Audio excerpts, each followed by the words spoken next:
அண்ணா அவர்களுக்கு ஒரு வணக்கம், பெரியார் அவர்களுக்கு ஒரு வணக்கம். இப்ப நான் எந்த மண்ணில் நின்னுட்டு இருக்கிறேன் தெரியுமா? ஆண்டவர் அன்போட நெல்லுக்கடை மாரியம்மன் அன்னை வேளாங்கண்ணி ஆசியோட கடல் தாய் மடியில் இருக்கிற என் மனசுக்கு ரொம்ப நெருக்கமான நாகப்பட்டினம் மண்ணில் இருந்து நின்று பேசிட்டு இருக்கிறேன். என் நெஞ்சில் கொடியிருக்கும்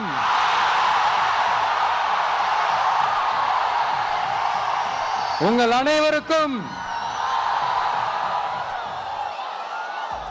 என்னைக்குமே ஒரு மீனவ நண்பனா